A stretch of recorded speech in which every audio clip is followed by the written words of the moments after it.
तोदित्याख्य श्री कृष्ण परिवर्तित परमानंद पाडाय प्रेम वर्षाक्षरापदे सर्वद सर्व सेवाय श्री कृष्णाय नमस्तुते मत्येह बंधु मत्संकीन मत्क्रु मन्मगादन मत निस्राधारः मत्वाक्य मदानंद नमस्तुते असाधु साधु असाधु साधु தாயின் அதிநோச்ரதாகர காணாமுன் சாசாகின் வாம் பிரேம்னம் கிருத் கண்டேய ஸ்பிராம்.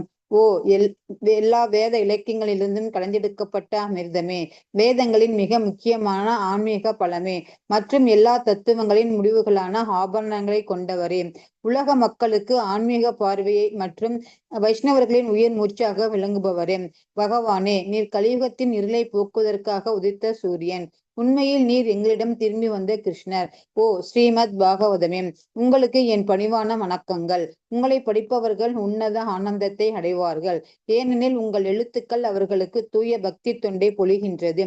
நீங்கள் பகவான் கிருஷ்ணரின் அவதாரமாக இருப்பதால் எப்போதும் அனைவரும் உங்களுக்கு தொண்டு புரிய வேண்டும். ஓ ஸ்ரீமத் பாகவதமே, ஓ என்னுடைய ஒரே நண்பரே, உடன் இருப்பவரே, என்னுடைய ஆசிரியரே, என்னுடைய மிகப்பெரிய சொத்துமாகவும் விடுவிப்பரமாகவும் இருப்பவரே, என்னுடைய மிக நல்ல பாக்கியம் மற்றும் ஆனந்தமாக இருப்பவரே, என்னுடைய மரியாதை கலந்த வணக்கங்களையும் ஏற்றுக்கொள்ளுங்கள். ஓ ஸ்ரீமத் பாகவதமே, புனிதமற்றவர்க்கும் புனிதத்தை வழங்குபவரே, மிகவும் வீழ்ச்சி அடைந்தவர்களை உயர்த்துபவரே, என்னை எப்போதும் கைவிட வேண்டாம். கிருஷ்ணருக்கான தூய பக்தி தொண்டருடன் எப்போதும் என் இதயத்திலும் தொண்டையிலும் தோன்றுவீராக. ஸ்ரீமத் பாகவதர் பிரார்த்தனை. ஸ்ரீதரன் சனாதன கோஸ்வாமி அருளியது. ஹரே கிருஷ்ண மாதாஜி. நன்றி மாதாஜி. நன்றி மாதாஜி. நாராயணம் நமஸ்கிருத்யம் நரம் சேவ நரோத்தமம் தேவீம் சரஸ்வதீம் வியாசம் ததோ ஜெயம் உதிரயேத் நஷ்டப்ராயேஷ அபத்ரேஷ நித்யம் பாகவத சேவையா பகவதி உத்தம ஸ்லோகே பக்தி பவதி நைஷ்டகி முகம் கரோதி வாசாலம் பொங்கும் லங்காயே தேகிரம் யத்கிருபாதமஹம் வந்தே ஸ்ரீ குரும் தீனதாரிணம் பரமானந்தம் மாதவம் ஸ்ரீ சைதன்ய ஈஸ்வரம். ஓம் நமோ பகவதே வாசுதேவாய. ஓம் நமோ பகவதே வாசுதேவாய. ஓம் நமோ பகவதே வாசுதேவாய. His Divine Grace Bhaktivedanta Swami Srila Prabhupada ki Jai. Hare Krishna. नमो ओम विष्णुपदाय कृष्ण प्रेष्ठाय बोधले श्रीमते जयपताक स्वामिनिधि नामिने नमो आचार्य पदाय निधाय कृपपदायिने गौर गददा मदाय नगर ग्रामतारिणे नमो ओम विष्णुपदाय कृष्ण प्रेष्ठाय बोधले श्रीमते भक्ति वेदांत स्वामिनिधि नामिने नमस्ते सारस्वती देव गौरवाणी प्रचारिणे विशेष शून्यवादी वाचाती देशधरणी. जय श्री कृष्ण चैतन्य प्रभु नित्यानंद श्री अद्वैत गदाधर शिवासादि गौर भक्त वृंदा. हरे कृष्ण कृष्ण कृष्ण हरे हरे, हरे राम राम राम हरे हरे. हरे कृष्णा. இன்னைக்கு ஸ்ரீமத் பாகவதம் 4வது ஸ்கந்தம் 2வது புத்தகம் அத்தியாயம் 24 ஸ்லோகம் 4. கரெக்டுங்களா? Okay, thank you. ஸ்லோகம் 4. His Divine Grace Bhaktivedanta Swami Srila Prabhupada ki Jai. Okay. Balaga Pavamanascha Srisir Idi Agnaya Pura Vasishcha Sabat Utpanna Punar Yoga Kadir Gadaha. படிங்க மாதாஜி. பாவகன் என்ற பெயர் மகாராஜா அந்தர்தானுக்கு பாவகன், பவமானன் மற்றும் சுசி என்று 3 மைந்தர்கள். இதற்கு முன்னர் இம்மூவரும் அக்னி தேவர்களாக விளங்கியவர்கள். மகாமுனிவர் வசிஷ்டரின் சாபத்தினால் இப்பிரவியில் மகாராஜா அந்தர்தானனுக்கு மகன்களாக பிறந்துள்ளனர். ஆகையினால் அவர்கள் அக்னி தேவர்களுக்குரிய அனைத்து சக்திகளையும் பெற்றிருந்தனர். அவர்கள் மீண்டும் தேவர்கள் நிலையை அடைவதற்குரிய உன்னத யோக சக்தியில் எல்லையில்லாத தேர்ச்சி பெற்று விளங்கினார்கள். பொருளுரை. பகவத்கீதை 6.41-43 கூறுகின்றது யோகத்தில் இருந்து தவறியவர்கள் சொர்க்கத்திற்கு உயர்த்தப்படுகிறார்கள். இங்கு பௌதிக வசதிகள் அனைத்தும் துய்த்த பிறகு பூமியில் ஒரு செல்வந்தனின் குடும்பத்திலோ அல்லது புனிதமான அந்தனர் குடும்பத்திலோ மீண்டும் பிறக்கிறார்கள். இதிலிருந்து தேவர்கள் ஈநிலை அடைந்து பூமியில் பிறந்தவர்கள் என்றால் அவர்கள் உயர்ந்த செல்வந்தர்கள் குடும்பங்களிலோ அல்லது புனிதமிக்க அந்தனர் குடும்பங்களிலோ தான் பிறப்பார்கள் என்பதை நாம் புரிந்து கொள்ளலாம். இக்குடும்பங்களில் பிறந்த உயிர்கள் கிருஷ்ண உணர்வினை பெரும் வாய்ப்பினை பெற்று தமது விருப்பத்துக்குரிய குறிக்கோளை அடையும் நிலைக்கு உயர்கின்றன. மகாராஜா அந்தர்தானின் மைந்தர்கள் மூவரும் முற்பிறவியில் அக்னி தேவர்களாக இருந்தவர்கள்தான். அவர்கள் மீண்டும் தங்கள் பழைய சக்தியினை பெற்று தெய்வ சக்தியினால் தேவரு உலகிற்கு திரும்பி சென்றார்கள். Hare Krishna Mataji. Thank you. Hare Krishna. Thank you Mataji. So இப்படி வந்து அக்னி தேவர்கள் வந்து சாபத்தினால, ஒரு வசிஷ்டரோட சாபத்தினால இங்க அந்தர்தானனுக்கு, நம்ம போன தடவை தான் படிச்சோம். அந்தர்தானன் யாருன்னா விஜிதாஸ்வான் அப்படிங்கிற அவரோட பிள்ளைகளா அந்தர்தானன்னு சொல்லப்பட்டார். ஏன்னா இவர் வந்து தேவர்களை போல மறைந்திருக்கக்கூடிய சக்தி பெற்றவர். பிருத்து மகாராஜாவுடைய அஸ்வமேத குதிரையை, அந்த வெள்ளை குதிரையை வந்து திருடிட்டு போகும்போது அவர் கண்ணுக்கு தேவேந்திரன் தெரிகிறார். ஆனாலும் அவரை கொல்லல இந்த விஜிதாஸ்வான். ஏன் கொல்லல அப்படின்னா, தேவேந்திரன், அந்த இந்திரன் வந்து பகவானால் சேவை செய்ய அனுமதிக்கப்பட்டவர். நம்மெல்லாம் இந்திரனிடம் இருந்துதான் காற்று, மழை, வெயில் இதெல்லாம் வாங்குறோம். சோ தேவர்கள் வந்து கலப்பட பக்தர்கள், மிஸ்ர பக்தர்களாக இருந்தாலும் அவர்கள் நம்மளை விட மிக உயர்ந்த நிலையில இருக்கிறதுனால அவர் கொல்லல. ஏன்னா பகவானுக்கு அவர் சேவை செய்யறாருங்கிறதுங்காட்டி. சோ அந்த ஒரு நல்ல குணத்தை வைத்து இந்திரன் வந்து அவருக்கு அந்த மறையும் சக்தியை தர்றாரு. சிலர்லாம் கண்ணுக்கு தெரிய மாட்டாங்க. அந்த மறையும் சக்தியை அவரும் பெற்றிருக்கிறார். அவருக்கு மகனாகத்தான் இங்க பவமானன் மற்றும் சுச்சி அப்படின்னு 3 பேர். அவங்க வந்து வசிஷ்டரால சாபம் பெற்றவர்கள். முதல்ல அக்னி தேவர்களா இருந்தவங்க. இங்க பகவத்கீதை சொல்லுது, யோகத்திலிருந்து தவறியவர்கள் சொர்க்கத்திற்கு உயர்த்தப்படுவார்கள். சோ அது வந்து 6:41-43 ஸ்லோகம் வரைக்கும் பகவத்கீதையில சொல்லப்படுது. இப்ப யோகத்தில் தவறியவர்கள் நம்ம கூட 6வது அத்தியாயத்தை பார்த்துட்டு இருக்கோம். யோகத்தில் தவறியவர்களின் நிலை என்ன? அப்ப அர்ஜுனன் கேட்கிறார் இல்லைங்களா, இப்போ சில பேர் வந்து பௌதிகத்திலும் இன்பத்தை அனுபவிக்காமல் ஆன்மீகத்திலும் நிறைவு பெறாமல் போனவர்களோட நிலை என்ன? அதைத்தான் நம்ம இப்போ ரீசெண்டா படிச்சுட்டு இருக்கோம். 2 கெட்டானா இருக்கிறவங்களோட நிலை என்ன? அப்ப 2மே இல்லாம போயிருமே அப்படின்னு கவலைப்பட்டு கேட்கிறார். அப்படி கிடையாது. நீங்க பௌதிகத்துல வந்து நீங்க எவ்வளவு கோடி சம்பாதிச்சாலும் அதனால பிரயோஜனம் கிடையாது. ஏன்னா இப்போ அடுத்த செகண்ட் உங்களுக்கு மரணம் வந்தா கூட என்ன ஆகும்னா, நீங்க சம்பாரிச்சதெல்லாம் உங்க கைக்கு வராது. போகும்போது காதற்ற ஊசியும் வராதுகன் கடைவழிக்கே அப்படின்னு எதுவுமே எடுத்துட்டு போக மாட்டோம். ஆனா பகவானுக்கு நீங்க எவ்வளவு சேவை செஞ்சீங்களோ அதெல்லாம் உங்க புண்ணிய, அதாவது பக்தி புண்ணிய கணக்குல வரும். சாதாரண புண்ணியங்கள் தேவலோகத்துக்கு மட்டும்தான் உங்களை உயர்த்தும். ஆனா பக்தி புண்ணியம் உங்களை கோலோக வைகுண்டத்திற்கு கொண்டு போய் சேர்த்தோம். சோ எந்த எதிர்பார்ப்பும் இல்லாம பகவானுக்கு சேவை செய்பவர்கள் நிச்சயமாக பகவானோட லோகத்தை அடைவார்கள். அப்ப இங்க யோகத்தில் தவறியவர்கள் சொர்க்கத்திற்கு உயர்த்தப்படுறாங்க. இப்ப அந்த பௌதிக வசதிகள் அனைத்தும் துய்த்த பிறகு பூமியில் ஒரு செல்வந்தர் குடும்பத்திலோ அந்தனர் குடும்பத்திலோ அவங்க பிறக்கிறாங்க. இப்ப தேவர்கள் இழிவடைந்து பூமியில் பிறந்தவர்கள் என்றால் அவர்கள் உயர்ந்த செல்வந்தர்கள் குடும்பங்களிலோ அல்லது அந்தனர் குடும்பங்களிலோ தான் பிறப்பார்கள் அப்படின்னு நம்ம புரிஞ்சுக்கலாம். ஏன்னா தேவர்கள் வந்து சாபம் வாங்கிட்டாங்க அப்படின்னா சாதாரண குடும்பத்துல, சூத்ரன் குடும்பத்துல எல்லாம் பிறக்கிறது கிடையாது. அப்ப இங்கே சாபம் வாங்கி விஸ்டரிடம் சாபம் வாங்கினங்காட்டியும் அவங்க வந்து சாதாரண மனிதர்களா வந்தாலுமே அவங்க அரச குடும்பத்துல பிறந்திருக்காங்க. அதுவும் இங்க பிருத்து மகாராஜாவோட பேரன்களா பிறந்திருக்கிறாங்க.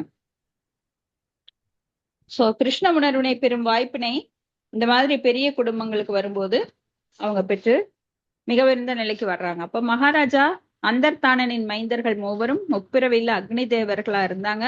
இப்போ மீண்டும் தங்கள் பழைய சக்தியினை பெற்று தெய்வீக சக்தியினால் தேவ உலகத்திற்கு திரும்பி சென்றார்கள். சோ அந்த சாபம் முடிஞ்சதும் மறுபடியும் அங்க போறாங்க. ஸ்லோகம் 5. அந்தர்தானோ ந பஸ்வத்யாம் அவிர்தானம் அவிந்தத ய இந்திரம் அஸ்வஹர்த்தாரம் வித்வானபீன ஜக்னிவான். படிங்க. மொழிபெயர்ப்பு. மகாராஜா அந்தர்தானனுக்கு நபஸ்வதி என்ற மற்றொரு மனைவி இருந்தார். அவன் மூலம் ஹவிர்தானன் என்றொரு மகன் பிறந்தான். மகாராஜா அந்தர்தானன் மிகவும் பெருந்தன்மை மிக்கவர். ஆகையினால் தான் அவர் இந்திரன் தன் தந்தையின் வேள்வியில் குதிரையை திருடிய பொழுதும் அவர் இந்திரனை கொல்லவில்லை. பொருளுரை: ஆட்களை கடத்துவதிலும் திருடுவதிலும் தேவேந்திரன் மிகவும் கைதேர்ந்தவன் என்பதை நாம் புராண இதிகாசங்களில் இருந்து புரிந்து கொள்கிறோம். சொந்தக்காரனுக்கு தெரியாமல் பிறர் பொருளை திருடுவதிலும் அடுத்தவர் மனைவியை அபகரிக்கவும் அவனால் முடியும். முன்னர் கௌதமரின் மனைவி அகலியை ஆள்மாறாட்ட கலையினால் கற்பழித்ததும் மகாராஜா பிருதுவின் குதிரையை மறைமுகமாக கலையினால் திருடியவனும் அவன்தான். மனித சமுதாயத்தில்தான் இது போன்ற செயல்கள் வெறுக்கத்தக்கனவாக உள்ளன. ஆனால் இந்திரனை போன்ற தேவர்கள் பொறுத்த மட்டில் இது போன்ற செயல்களினால் அவர்கள் இழிந்தவர்களாக கருதப்பட மாட்டார்கள். தனது தந்தையின் குதிரையை இந்திரன் திருடிய போதும் அந்தர்தானன் இந்திரனை கொல்லவில்லை. ஏனென்றால் மிக உயர்ந்த சக்தி வாய்ந்தவர்கள் கூட சில வேளைகளில் இது போன்ற கீழ்த்தரமான செயல்களை செய்வார்கள் என்றும் அவற்றை நாம் அசட்டை செய்ய வேண்டும் என்றும் அந்தர்தானன் நன்கறிவார். பகவத்கீதை 9.30 இதனை தெளிவாக விளக்குகின்றது. அபிஷேக் ஸ்ரீதுராஸ்தோ பஜதே மாம் அனன்யபாக் சாதுர் ஏவசா மந்தவ்யக சம்யக் வசிதோ ஹிசக. ஒரு பக்தன் மிகவும் அருவருக்கத்தக்க செயலை செய்தவனாயினும் அவனை சாது அல்லது புனிதன் என்றே கருதிட வேண்டும். ஏனெனில் அவன் பகவானிடம் ஆழ்ந்த பக்தியுடையோன் ஆதலின் என்று பகவானை கூறுகிறார். பகவானின் பக்தர்கள் விரும்பி எந்த தீமையும் செய்ய மாட்டார்கள். சில நேரங்களில் அவ்வாறு செய்வார்களே, ஆனால் அது அவர்களின் முந்தைய பழக்கத்தினால் வந்ததே ஆகும். அவர்களின் இச்செயல்களுக்கு நாம் அதிக முக்கியத்துவம் கொடுத்தல் கூடாது. ஏனென்றால் பகவானின் பக்தர்கள் அவர்கள் தேவலோகத்தில் இருந்தாலும் அன்றி பூலோகத்தில் இருந்தாலும் மிகவும் ஆற்றல் மிக்கவர்களே. ஏதோ சந்தர்ப்பத்தினால் அவர்கள் இது போன்ற வெறுக்கத்தக்க செயல்களை செய்தால் அவற்றை நாம் கவனத்தில் கொள்ளாது புறக்கணித்தல் வேண்டும். ஹரே கிருஷ்ணா மாதாஜி. தேங்க்யூ மாதாஜி. ஹரே கிருஷ்ணா. தேங்க்யூ மாதாஜி.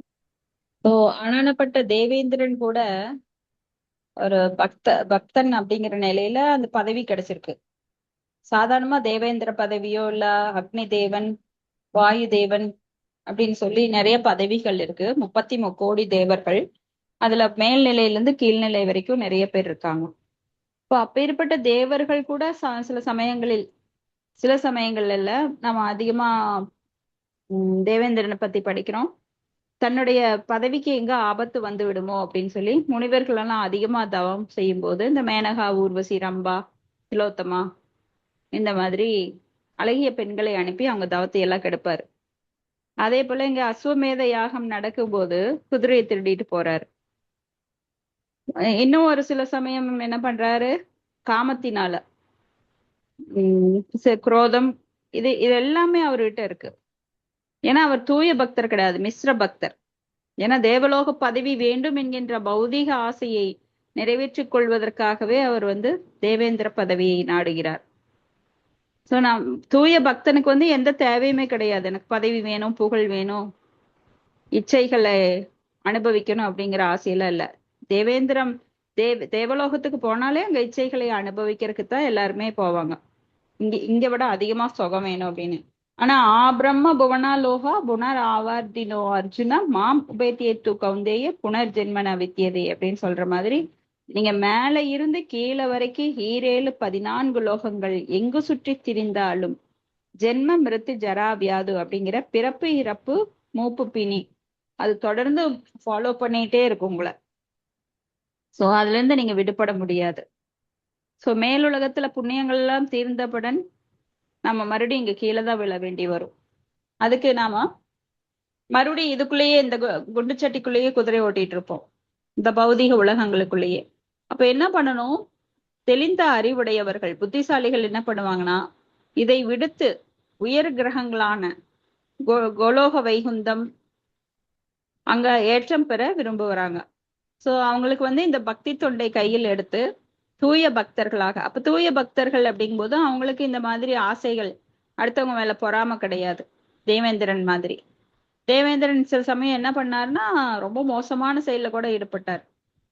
கௌதம முனிவரின் மனைவி அத்திரியிடம் அகலிகையிடம் ஆசை கொண்டு தன்னை வந்து வசிஷ்டர் இந்த கௌதமர் மாதிரியே உருவ மாத்திக்கிட்டு, ஏன்னா அவங்களுக்கு அந்த சித்திகள்லாம் இருக்கு, தன்னை உருமாற்றி கொள்றது. அவரை மாதிரியே உருமாற்றி அவர் சாலையில போய், அந்த பர்ணசாலையில போய் மனைவி கூட அனுபவிக்கிறார். சோ இதெல்லாம் நாம தெரிஞ்சதுதான். அப்ப தேவேந்திரன் என்றாலும் கூட அவங்களுக்கு இந்த மாதிரி முக்குணங்களால பாதிப்பு வந்துட்டே தான் இருக்கும். ஆனாலும் நாம என்ன பண்ணாருன்னா, பிருத்து மகாராஜாவோட பையன் அந்தர்தானன் அவர் வந்து இதை கண்டுக்கல. ஏன்னா அவர் குதிரை திருடினா கூட விட்டுறாரு, அவனை கொல்லக்கூடாதுன்னு சொல்லி, ஏன்னா அவரும் ஒரு பக்தர் அப்படிங்கிறதுனால. சோ அபிச்சேச்சே சுதாச்சாரே பஜதேமா அனன்ய பாக்குன்னு நாம 9.30 பாக்குறோம் பகவத்கீதையில. இப்போ ஒரு பக்தன் அருவருக்கத்தக்க செயலை செய்தால் கூட அவன் புனிதன் என கருதி விட வேண்டும். இப்படித்தான் ஒரு இஸ்கான் சென்டர்ல வந்து சில பக்தி சித்தாந்த சரஸ்வதி தாக்கூர் ஓப்பனிங் போறாரு. கட்டடம்லாம் நிறைய பெருசா கட்டி இருக்கிற இஸ்கானை வந்து என்லார்ஜ் பண்ணி நல்ல பெருசா கட்டி அதை திருவிழா ஏற்பாடு பண்றாங்க. பெரிய கும்பாபிஷேகம். அவரு தான் வந்து ரிப்பன் கட் பண்ணணும் அந்த கட்டடத்துக்கு. பக்தி சித்தாந்த சரஸ்வதி தாக்கூர் வரப்போறாருன்னு சொல்லி நல்ல கிராண்டா அலங்காரங்கள்லாம் பண்ணி நல்ல முகூர்த்தம் எல்லாம் பார்த்து பக்தர்கள் எல்லாம் ரொம்ப கூடி இருக்கிறாங்க, விஐபி எல்லாம் வந்து நிறைஞ்சிட்டாங்க. இவர் போறாரு, அங்க ரெகுலரா முன்னாடி இருக்கிறவரை காணோம். அதாவது அந்த சென்டர்ல வந்து ரொம்ப கஷ்டப்பட்டு நிறைய பணிகள் எல்லாம் செஞ்சாரு, ஆனா அவர் காணுமே இப்போ அப்படின்னு சும்மா விசாரிக்கிறார், எங்க அந்த பக்தரை காணோம் அப்படின்னு. இல்ல அவர் இந்த இஸ்கன் விட்டு துரத்தி விட்டுட்டோம் அப்படிங்கிறாங்க. அப்புறம் இவர் கேக்குறாரு, எதனால துரத்துனீங்கன்னு. இல்ல பக்கத்துல இருக்கிற ஒரு அம்மா சர்வீஸ்க்கு வந்தாங்க, அப்படியே இவர் வந்து அந்த அம்மா கூட பழக்கமாயி மோசமான செயல ஈடுபட ஆரம்பிச்சிட்டாரு அப்படின்னு கேட்ட உடனே அதனால துரத்தி விட்டுட்டோம் அப்படின்னு. அவரு இது கேட்ட உடனே அவருக்கு ஷாக் ஆயிட்டு, அவர் வந்தாதான் நான் இந்த ஓப்பனிங் நான் பண்ணுவேன், அந்த பக்தர் வரணும் இங்க அப்படின்ட்டார். அங்கேயே ஏகப்பட்ட கூட்டம் எல்லாம். சரி, இவர் வந்து முதல்ல அந்த கட்டடத்தை ஓபன் பண்ணினாதான் அதுக்கப்புறம் பிரசாதம் எல்லாம் கொடுப்பாங்க. விஐபிகள்லாம் உட்காந்துட்டு இருக்காங்க, யாருக்கும் ஒண்ணுமே புரியல, இது என்னடா இப்படி ஒரு செக் வச்சுட்டாரு, அவர் எங்க போய் தேடி கண்டுபிடிக்கிறது, நாம அவர் துரத்தி விட்டு நான் மாச கணக்காச்சு, எங்க போய் செட்டில் ஆயிருக்கிறாரோ அப்படின்னு நினைச்சுக்கிட்டு இவங்க எல்லாம் இப்ப ஒரு 10 பேர் அப்படியே எல்லாத்துக்கும் போய் தேடுறாங்க. கடைசியில அவர் வந்து எங்கேயோ ஒரு சலூன் கடையில இருக்கிறார். ஏன்பா தயவு செஞ்சு வாப்பா, உன்னைய ஆச்சாரியார் கூப்பிடுறாரு, தயவு செஞ்சு வாப்பா அப்படின்னு காலில் விழுந்து கெஞ்சுறாங்க. அவனுக்கோ பயம், ஐயோ என்னை அடிக்க கூப்பிடுறாரோ திட்ட கூப்பிடுறாரோ. அவர் பயந்துட்டு நான் வரலைங்கிறாரு. இவங்கெல்லாம் இழுக்காத குறைய இழுத்துட்டு வர்றாங்க. அப்புறம் வந்தா இவர் முன்னாடி நிறுத்தி வைக்கிறாங்க. இவர் உடனே அவரை ஆலிங்கனம் பண்றாரு. ஆலிங்கனம் பண்ணி, நீ எதுக்காக சென்டர் விட்டு வெளியில போன அப்படின்னு சொல்லி அவரை மறுபடியும் நீ இங்கதான் இருக்கணும், பகவானுக்கு சர்வீஸ் பண்ணணும்னு சொன்னோன்னா அந்த பக்தருக்கு அப்படியே கண்ணெல்லாம் அப்படியே மலை மாதிரி அருவி மாதிரி கொட்டுது கண்ணீர். எவ்வளோ ஒரு பாவத்தை பண்ணி கூட எல்லாரும் என்னை துரத்தி விட்டுட்டாங்க, ஆனா ஆச்சாரியர் பாரு. சோ ஒரு பக்தன் வந்து அருவருக்கத்தக்க செயலை செய்திருந்தாலும் அவனை சாது அல்லது புனிதன் என கருத வேண்டும். ஏன்னா இந்த உலகத்துல, இந்த ஜட உலகத்துல முக்குணங்கள் அந்த பாதிப்பினால யார் வேண்டாம் எப்ப வேண்டாம் தப்பு பண்ணலாம். பக்தியில வந்து நிலை குலையும் போது பகவானை விடுத்து மாயா சேவை செய்ய எப்ப நாம எத்தனிக்கிறோமோ கண்டிப்பா அந்த மாயா எந்த எல்லைக்கு வேணா நம்மளை கொண்டு போகும். அதனால இது ரொம்ப ஜாக்கிரதையா இருக்கணும். பகவானை விடுத்து இருக்கும்போது ரொம்ப ரொம்ப ஜாக்கிரதையா இருக்கணும். பகவானுக்கு நம்ம சேவை செய்யல அப்படின்னா கண்டிப்பா மாய செஞ்சுதான் ஆகணும். ஆனா இதே ஒரு பக்தன் எப்பவுமே செய்ய மாட்டான். சில சமயம் தவறலாம். ஆனா அதை வச்சு அவனை எடை போடக்கூடாது. ஏன்னா இது மேபி இது எதனால அப்படின்னா இது வாசனா அப்படின்னு சொல்லப்படுற அவனுடைய பழைய பிறவிகளோட குணத்தினால சில சமயம் அந்த மாதிரி தவறு நேரிடலாம். ஆனா எப்பவுமே செய்வாங்கறதெல்லாம் கேரண்டி கிடையாது. இப்பெல்லாம் நம்ம முத்திர குத்த முடியாது. இப்ப பாருங்க ஒரு கண்டக்டரா இருக்காரு, இவர் கண்டக்டர் தான் அப்படின்னு முத்திர குத்த முடியாது. ஏன்னா அவர் அதை விட்டுட்டு வேற ஜாபுக்கு போலாம். அந்த மாதிரி இது ஒரு பக்தன் அப்படிங்கிறது அருவருக்கத்தக்க செயலை செய்து மோசமா போனா அவன் மோசமானவன் முத்திர குத்த முடியாது. ஏன்னா அதுல இருந்து அவர் உடனே திரும்பி வந்துருவார். ஏன்னா பக்தர்கள் எப்போதும் பகவானோட கண்ட்ரோல்ல இருக்கிறாங்க. பகவான் எப்பவுமே கைவிட மாட்டார். நாம வேணா சாதாரண மனிதர்கள் ஒருத்தரை பார்த்து அவர் தப்பு ஒண்ணு செஞ்சுட்டானா அதையே லென்ஸ் வச்சு பெருசாக்கி பெருசாக்கி ஈர பேனாக்கி பேனை பெருமாள் ஆக்கிடுவாங்க. ஆனா பகவான் அப்படி கிடையாது. பக்தர்களை உடனே மன்னிச்சு அவங்களை ஏத்துக்கிறார். அதனாலதான் நம்மளுக்கு வசிஷ்டர் அவர் அந்த வசிஷ்ட முனி அந்த காட்டுல ரொம்ப மோசமான செயலை செஞ்சுட்டு இருந்தார்.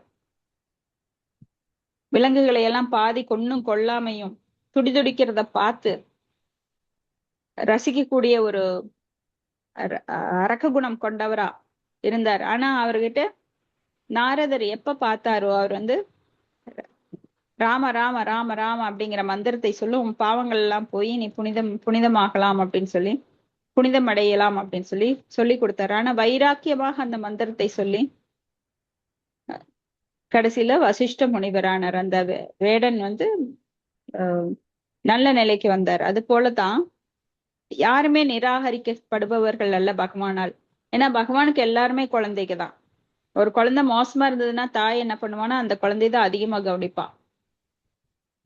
நல்ல குழந்தைக்கு பொழைச்சுக்குவாங்க, இது மோசமான குழந்தைய நாம திருத்தணும் அப்படின்னு தாய் எவ்வளவு கஷ்டப்படுவா. அது போலத்தான் பகவான் தாயும் தந்தையும் குருவுமாக அனைத்துமாக இருக்கிறார். அதனால நம்மளெல்லாம் திருத்தி கண்டிப்பா நம் பாவங்களை கழிக்கிறதுக்கு பக்தர்கள் சங்கத்தை கொடுக்கிறார். நம்ம அதன் மூலமா மீண்டும் அதுல பீனிக் பறவை மாதிரி மறுபடியும் மறுபடியும் மீண்டு வர்றோம். ஸ்லோகமாறு ராண்யாம் விருத்திம் காரதான ஸ்தண்ட ஷீல்காதி தாருணாம் மன்ய மனோ தீர்க்க சத்ர வியாஜேன விசர்ஜக. மொழிபெயர்ப்பு. சிறந்த ஆற்றல் மிக்க அந்தணர்தானன் தன் குடிமக்கள் மீது வரிகள் விதிப்பது அல்லது அவர்கள் குற்றங்களுக்கான அபராதம் விதிப்பது போன்றவற்றை மனமுவந்து செய்ய மாட்டார். இது போன்ற நிர்வாக நடைமுறைகளிலிருந்து அவர் விலகி பல்வேறு விதமான வேள்விகள் செய்வதில் ஈடுபட்டார். பொருளுரை. மன்னராயிருப்பவன் தன் மனதிற்கு பிடிக்காத சில செயல்களை செய்ய வேண்டியதாயிருக்கும் என்பது இங்கே தெளிவாக தெரிகிறது. அர்ஜுனன் கூட போரை விரும்ப செய்யவில்லை. ஏனென்றால் தன்னுடைய குடும்பத்தை சேர்ந்தவர்களுடனோ அல்லது தன் உறவினர்களுடனோ சண்டை செய்வதோ அவர்களை கொல்வதோ விரும்பத்தக்கதன்று. ஆனாலும் சத்திரர்கள் இது போன்ற விரும்பத்தகாத செயல்களை நிறைவேற்ற வேண்டிய கடமை உடையவர்களாக இருக்கின்றனர். மகாராஜா அந்தணர்தானனும் தன் குடிமக்கள் மீது வரி வசூலிப்பது அவர்கள் குற்றத்திற்கு அபராதம் விதிப்பது போன்ற செயல்களினால் மனம் மகிழ்ந்தாரில்லை. அதனால் வேள்விகளை செய்ய வேண்டும் என்று கூறி மிகவும் குறைந்த வயதிலேயே அவர் அரச வாழ்வை துறந்தார். ஹரே கிருஷ்ணா மாதாஜி. நன்றி மாதாஜி. ஹரே கிருஷ்ணா. தேங்க்யூ மாதாஜி. சோ சில சமயம் பெரிய உத்தியோகத்துல இருக்கிறவங்க பாருங்க, ஒரு ஜட்ஜு மரண தண்டனை தர்றாரு அப்படின்னா அவர் விருப்பப்பட்டு ஆஹா எனக்கு ரொம்ப ஜாலியா இருக்கு இவன் தூக்குல தொங்குறது அப்படின்லாம் தர்றது இல்ல. ஒரு போலீஸ்காரன் அடிக்கிறான் அப்படின்னா அவனுக்கு அடிக்கணுங்கிற இஷ்டம் எல்லாம் கிடையாது. ஆனா அவனுடைய தொழில், அவன் அதை செய்தே ஆகணும். ஒரு திருடனை தண்டித்தால் மட்டுமே அவன் திருந்துவான். இப்படி உயர்ந்த நிலையில் இருக்கிறவங்க அவர்கள் விரும்பி செய்யறது கிடையாது. ஒரு மன்னன், அதாவது அர்ஜுனன் போர் புரியல, இவங்களெல்லாம் நான் கொல்லணுமா, எதுக்காக நான் அவங்களை கொன்னு அந்த பாவத்தெல்லாம் ஏத்துக்கணும் அப்படின்னு நிறைய காரணங்கள் சொல்றாரு. பெண்கள் எல்லாம் சோடை போயிருவாங்க, அப்புறம் வர்ண சங்கரம் ஏற்படும், இப்படி நிறைய காரணங்கள் சொல்றாரு. அது போல இங்க மகாராஜா அந்தர்தானனும் தன் குடிமக்கள் மீது வரி வசூலிக்கிறது, அவர்கள் குற்றத்திற்கு அபராதம் விதிப்பது போன்ற செயல்களில் இதுல எல்லாம் அவருக்கு மகிழ்ச்சி கிடையாது. சோ அதனால் வேள்விகளை செய்ய வேண்டும் என கூறி மிகவும் குறைந்த வயதிலேயே அவர் அரச வாழ்க்கையை துறக்கிறார். அடுத்தது அவர் ஏன்னா அரசு வாழ்வை துறந்தால் மட்டும்தான் அடுத்தது வானப்பிரஸ்த வாழ்வு, அதுலதான் பகவானை அடைய முடியும். சோ அதுல அவர் இன்ட்ரெஸ்டா இருக்காரு. அடுத்த ஸ்லோகம் 7. தத்ராபிஹம்சம் புருஷம் பரமாத்மானம் ஆத்மதிருக் யஜம்ஸ்தல் லோகதாமாப குசலேன சமாதினா. ஹரே கிருஷ்ணா. படிக்கிற மாதாஜி. ஹரே கிருஷ்ணா. மொழிபெயர்ப்பு. மகாராஜா அந்தர்தானன் வேள்வியை செய்வதில் ஈடுபட்டிருந்த போதிலும் ஆத்ம உணர்வு பெற்றவர் ஆதலினால் அவர் மிகவும் புத்திசாலித்தனமாக தனது பக்தர்களின் பயத்தை போக்கும் பகவானுக்கு பக்தி தொண்டு செய்து வந்தார். இவ்வாறு பரமபுருஷ பகவானை பணிந்து வந்து அந்தர்தானன் மகாராஜா தன்னை மறந்த மகிழ்ச்சி நிலையில் பகவானது உலகத்தை மிகவும் எளிதாக அடைந்தார். பொருளுரை. வேள்விகளில் எல்லாம் பொதுவாக பலர் விரும்புவோர்களின் மேலே செய்யப்படுகின்றன. இங்கே மிகவும் சிறப்பாக குறிப்பிடப்பட்டிருப்பது என்னவென்றால், தத்ராபி மகாராஜா அந்தர்தானன் வெளியே இது போன்ற வேள்விகள் செய்கின்றவராக தோன்றினாலும் அவரது உண்மையான ஈடுபாடு கேட்பது, ஓதுவது போன்றவற்றின் மூலம் பக்தி தொன்று ஆற்றுவதாகவே இருந்தது. அவர் வழக்கமான வேள்விகளை சங்கீர்த்தன யக்ஞா என்னும் முறையில் செய்து கொண்டிருந்தார். அது இவ்வாறு பரிந்துரைக்கப்படுகின்றது: ஸ்ரவணம், கீர்த்தனம், விஷ்ணு ஸ்மரணம், பாத சேவனம், அர்ச்சனம், வந்தனம், தாஸ்யம், சக்கியம், ஆத்ம நிவேதனம். பக்தி தொண்டானது கீர்த்தனம் யஜ்ஞம் என்று அழைக்கப்படுகின்றது. சங்கீர்த்தன யஜ்ஞம் என்பதை பயிற்சி செய்வதன் மூலம் ஒருவன் மிக எளிதாக பரமபுருஷ பகவான் இருக்கும் உலகினை அடைகிறான். 5 வகையான விடுதலைகளில் பகவான் வசிக்கின்றார். அதே உலகை அடைந்து அவருடனே சேர்ந்து வாழ்வதற்கு சாலோக்கிய விடுதலை என்று பெயர். ஹரே கிருஷ்ணா மாதாஜி. நன்றி மாதாஜி. ஹரே கிருஷ்ணா. மாதாஜி. சோ வேள்வி அப்படிங்கிறது அந்த காலகட்டத்துல கட்டாயமாக்கப்பட்டிருந்தது. சத்தியுகம், திரேதாயுகம், துவாபர யுகம், கலியுகம், வெவ்வேறு காலகட்டங்கள்ல வெவ்வேறு வழிமுறைகள். சோ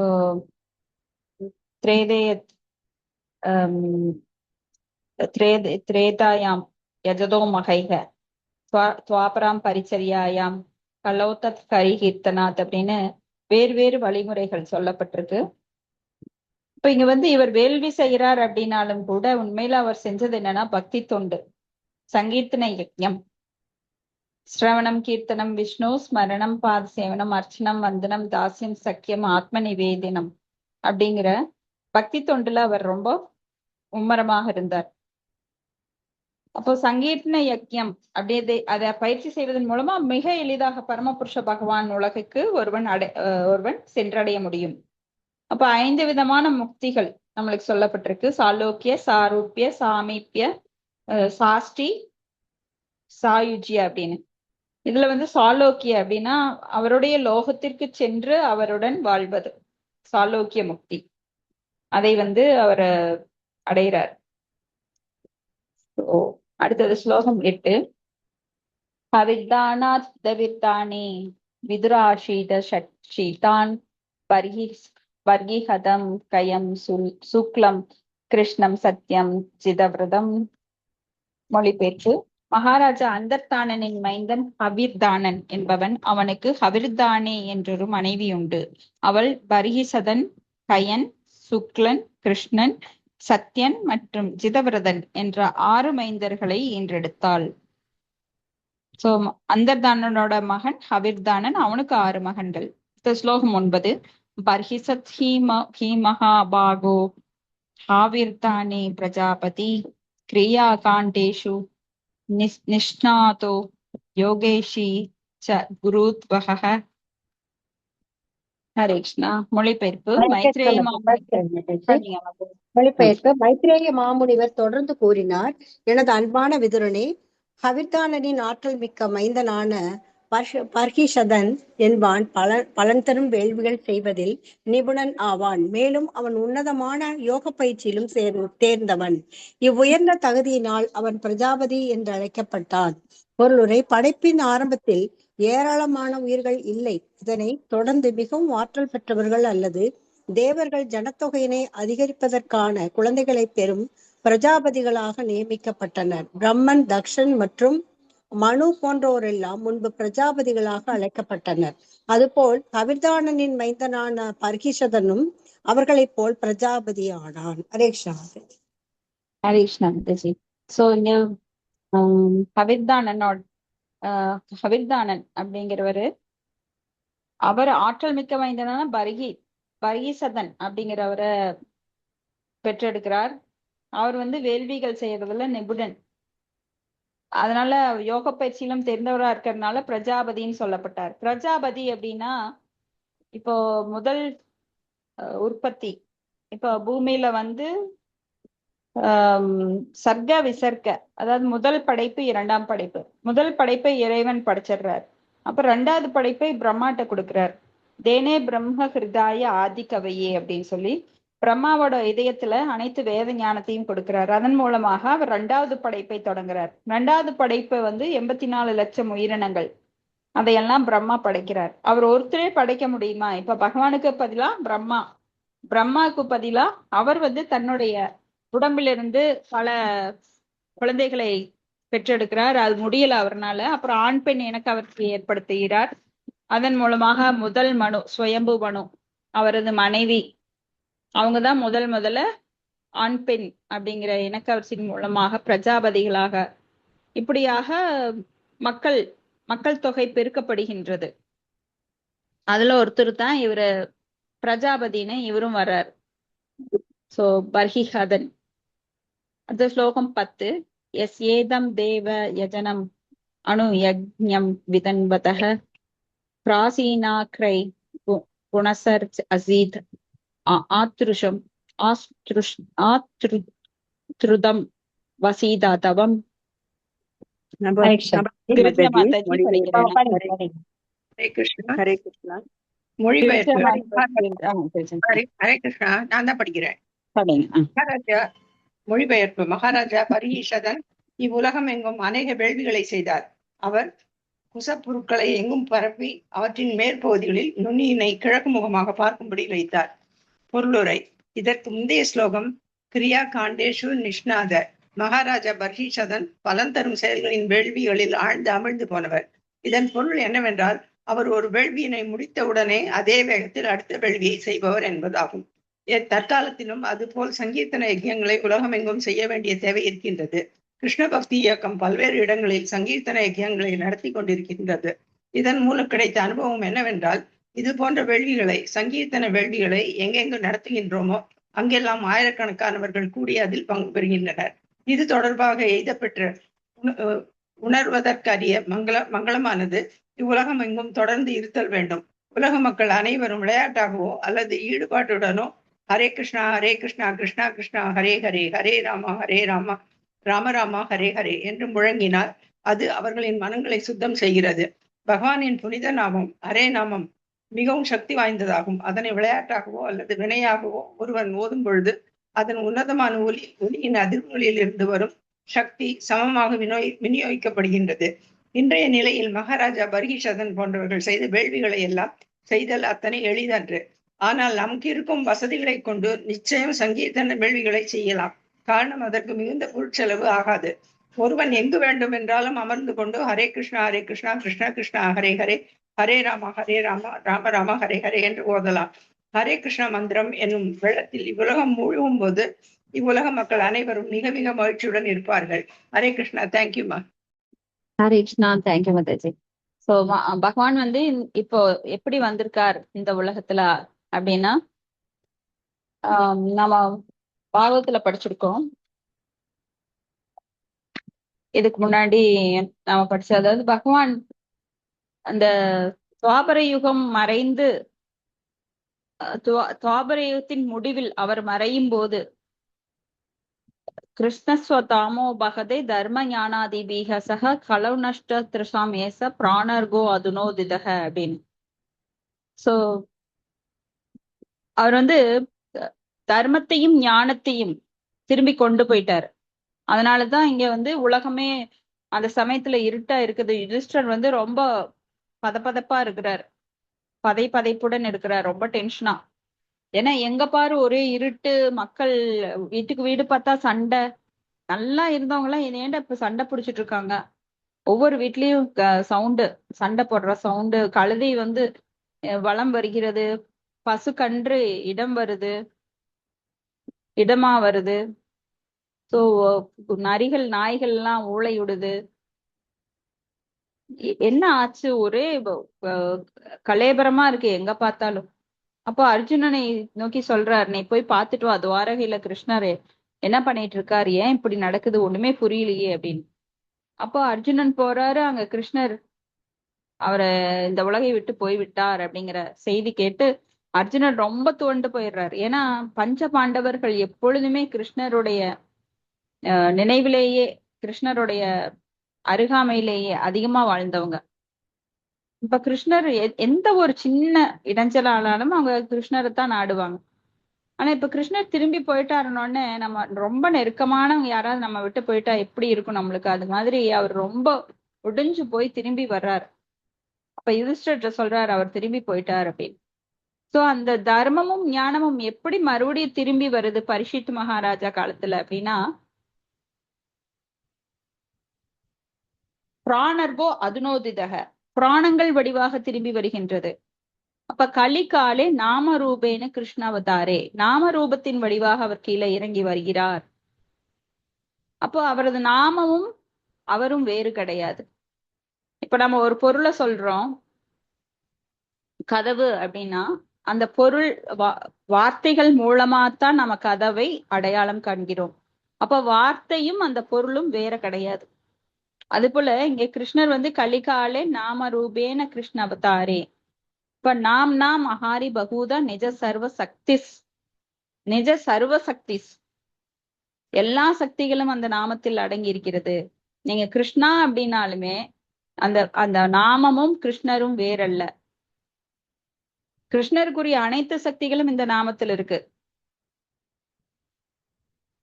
நாம் அஹாரி பகூதா நிஜ சர்வ சக்தி தத்தார்ப்பித நியமங்கள் கிடையாது. எல்லா காலங்களிலும் ஸ்மரணே நான் காலே, எல்லா காலத்திலும் நீங்க ஸ்மரண் பண்ணலாம். ஸ்மரணே நான் காலே ஏதாத்ருசி தவ கிருப பகவன் மமாபி துர்தைவம் சமிசாஜனி நானுராக. சோ இந்த சக்திகள், பகவானுடைய சக்திகள் எல்லாமே அந்த நாமத்தில் அடங்கியிருக்கிறது. அப்ப நாம வழிபாடுதான் இன்னைக்கு நாம சங்கீர்த்தனம் யக்கிய சர்வ பாப பிரணாச்சனம் பிரணாமோ துக்க சமண ஸ்தம் நமாமி ஹரிம் பரம். சோ இந்த நாமம் வந்து எல்லா வினைகளையும் வேறறுக்கக்கூடியது. அந்த சங்கீர்த்தன யக்ஞம், சில பிரபுபாதர் பல கோயில்களை உருவாக்கினார் தன்னோட காலத்திலேயே. இஸ்கான் கோயில்களை, கிருஷ்ணர் கோயில பல இடங்கள்ல பல நாடுகள்ல உருவாக்கினார். அதுக்கெல்லாம் அவர் என்ன பண்ணார், பெரிய யாகங்கள்லாம் வச்சு பிராமணர்களையெல்லாம் கூப்பிட்டு அந்த யக்ஞ குண்டத்துல அக்னிக்குள்ள நிறைய பொருட்களை எல்லாம் போட்டெல்லாம் பண்ணல. அவர் என்ன பண்ணுவார்னா நாம சங்கீதத்தின் மூலமாகவே அந்த கும்பாபிஷேகத்தை முடிச்சிருவார். ஏன்னா இதுதான் கலியுகத்தினோட வழிபாடு. ஆனா இப்ப நாம கோயில்கள் எல்லாம் ஏன் பண்றோம் அப்படின்னா, மக்களை திருப்திப்படுத்துறதுக்காக. சிலரெல்லாம் கண்மூடித்தனமா அதே 10ஆம் பசலிகளா இருக்கிறாங்க. அந்த காலத்துல செஞ்சு பெரிய கோயில் கட்டணும். ஆனா சில பிரபுபாதர் ஏன் கோயில் கட்டினார் அப்படின்னா, அது வந்து வெறும் கோயில்கள், கல்லால் ஆன கட்டடமோ விக்கிரகம் மட்டுமோ கிடையாது. இது வந்து வேத பாடசாலையாகவும். நிறைய பேர் நிறைய கோயில்களுக்கு போறாங்க, ஆனா இங்க இருக்கிற அறிவு யாராலையும் அங்க யாருக்கும் அங்க கிடைக்காது. மற்ற கோயில்கள் நீங்க போலாம், எத்தனையோ சம்பிரதாயங்கள் மக்களா உருவாக்கி இருக்காங்க, உண்மையான சம்பிரதாயங்களும் இருக்கு. எங்க போனாலும் உங்களுக்கு வந்து போனோம், பல பாட்டு பாடினோம், வந்தோம். ஆனா ஏன் பிறந்தோம், எங்க போக போறோம், எத்தனை உலகங்கள் இருக்கு, எத்தனை கடவுள்கள், அவங்களுக்கு பேர் என்ன, அவங்க ஸ்டேஜஸ் என்ன, அவங்களுடைய பொறுப்புகள் என்ன, நம்மளுடைய பொறுப்பு என்ன, நாம எங்க திரும்பி போகணும், எல்லா குறிக்கோளும் நம்மளுக்கு சில பிரபுபாதன் மூலமா தான் தெரிய வருது. ஏன்னா அத்தனை விளக்கங்கள் கொடுத்து சாஸ்திர சம்பிரதாயங்கள் வேதங்கள், இந்த உபனிஷங்கள், புராண இதிகாசங்கள் எல்லாத்துக்கும் விளக்கம் கொடுத்திருக்காரு. ஸ்ரீல பிரபுபாதரை தவிர்த்து யாரும் நம்மளுக்கு இந்த மாதிரி கோயில்களை உருவாக்கி கொடுக்கல. வெறும் கோயில்களை மட்டும் உருவாக்கி கொடுத்திருக்காங்க. அங்க வெறும் இந்த ஆக்டிவிட்டி, இந்த ரிச்சுவல் ஆக்டிவிட்டி மட்டும்தான் நடந்துட்டு இருக்கு.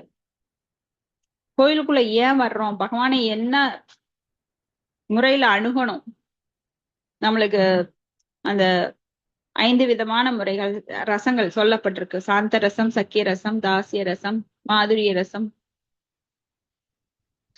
இந்த மாதிரி ரசங்கள் எல்லாம் தெரியாது.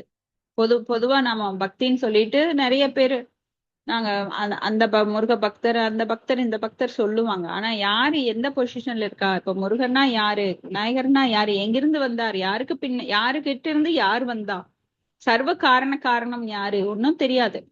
சும்மா எல்லாரையும் முழுமுதற் கடவுளா நினைக்க முடியுமா? கடவுள்னா ஒரே ஒருவர் தான் கடவுள். சாக்ஷாத் பகவான் ஒருவரே, சர்வ காரணம் ஒருவரே, எல்லா காரணங்களுக்கும் காரணமான அந்த supreme personality of the God. So அதை நம்மளுக்கு ஸ்ரீல பிரபுபாதர் தான் சொல்லி கொடுத்தார். சோ இங்க யக்ஞங்கள் எல்லாம் பண்ணணும், யாகங்கள் பண்ணணும் அப்படின்னா பல பொருட்செலவுகள் வரும். அந்த மாதிரி யக்ஞங்கள் பண்றதுக்கு தகுந்த புனிதமான இடங்களும் கிடையாது, புனிதமான பிராமணர்கள் கிடையாது. அவங்க நிறைய மந்திரங்களை சொல்லி எல்லா தேவர்களையும் திருப்திப்படுத்த முடியாது. ஏன்னா இன்னைக்கு ரிக், யசுர், சாம, அதர்வன இதெல்லாம் படிக்கணும்னா கடல் அளவு. அதுக்கு காலம் பிரேனால் அல்பாயுசகனம். இங்கெல்லாம் 100 வயதுல எல்லா வேதங்களையும் கற்றுக்கொள்ள முடியாது. அதெல்லாம் கடல் மாதிரி. சோ அப்போ ஹரே கிருஷ்ண கிருஷ்ண கிருஷ்ண ஹரே ஹரே, ஹரே ராம ராம ராம ஹரே ஹரே. இந்த மந்திரம் ரொம்ப முக்கியமானது. ஏன்னா எந்த ஒரு நியமமும் கிடையாது. எப்பொழுதும் இந்த மந்திரத்தை சொல்லிக்கொண்டே ஓதிக்கொண்டே இருக்கும்போது எல்லோரும் மகிழ்ச்சியுடன் இருக்கலாம். ஏன்னா நம்ம பாவ வினைகளை அறுக்க வேற வழியே கிடையாது.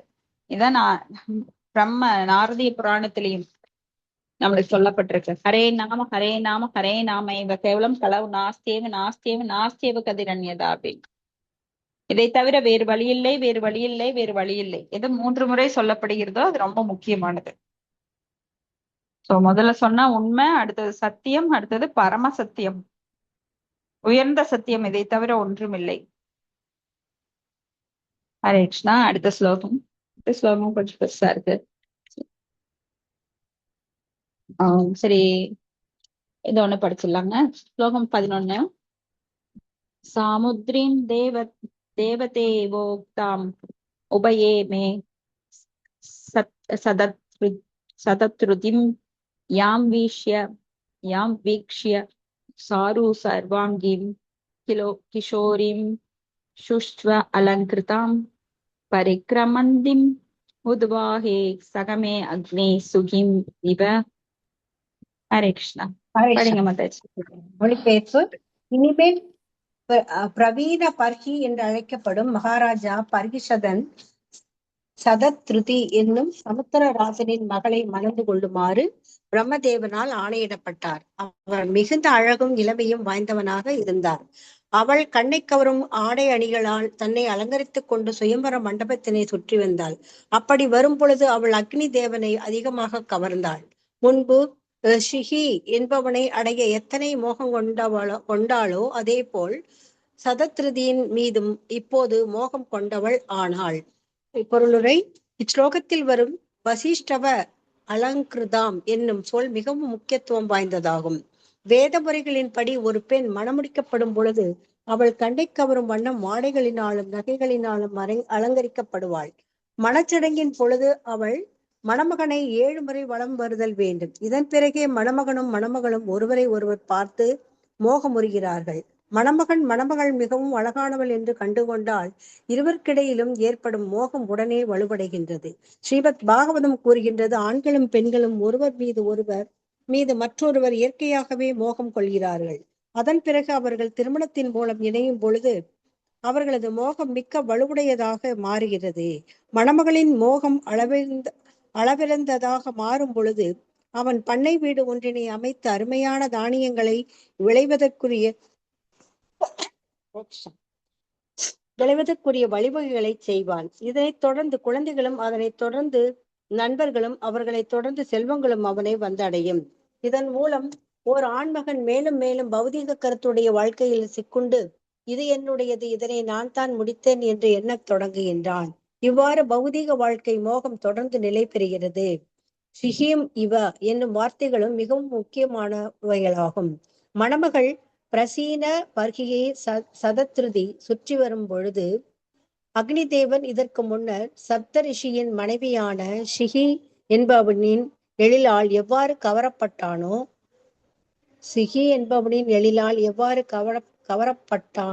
இது என்னது என்பவனின் வருது எழிலால் கவரப்பட்டானோ அவ்வாறு சதத்ருதியின் அழகாலும் கவரப்பட்டான்.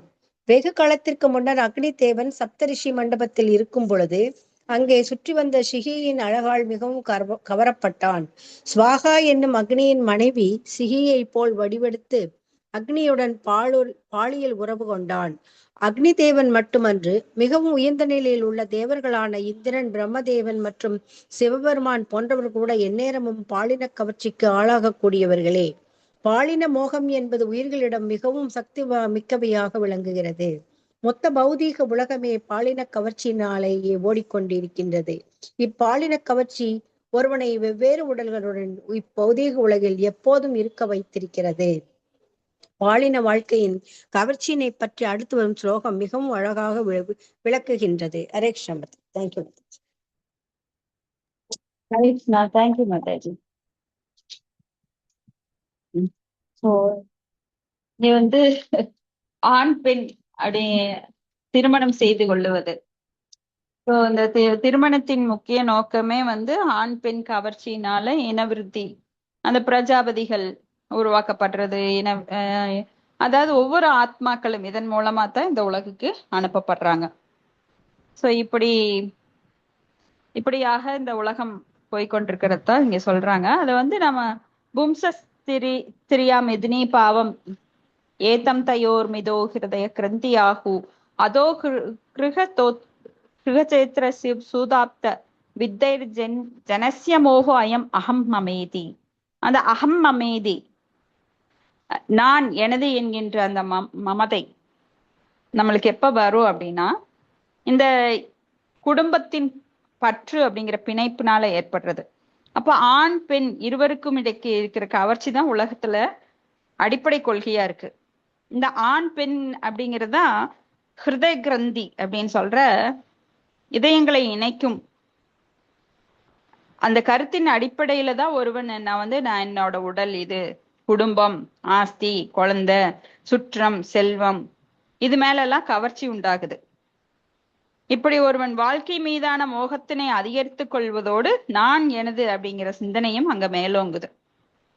சோ இதத்தான் இங்க இந்த ஸ்லோகத்திலையும் சொல்றாங்க. அது அரசன்ல இருந்து ஆண்டி வரைக்குமே, ஒரு ஆண்டி எப்பொழுது தனிமையா இருக்கிறவன் ஒரு இனக்கவர்ச்சினால தூண்டப்பட்டு ஒரு பெண்ணை நாடுகிறானோ அப்பவே அவனுக்கு எல்லாம் டவுன் ஆயிருது. ஏன்னா ஒரு ஸ்திரீ ஏற்கும்போது ஸ்திரீ அப்படின்னா விஸ்தாரம் அப்பதான் அவனுக்கு ஆகுது. ஒரு மனைவியை ஏற்கும்போது அவன் வெறும் மரத்தடியில ஒரு கோவணத்தோட படுத்திருப்பான்.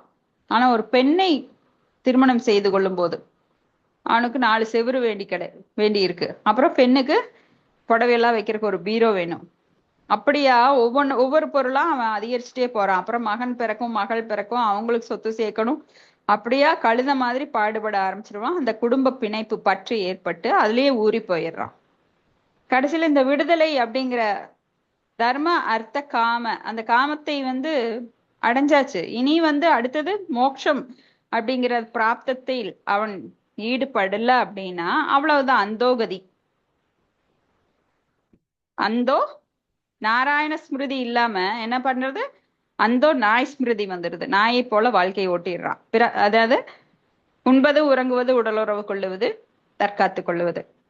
சோ இது ரொம்ப முக்கியம்.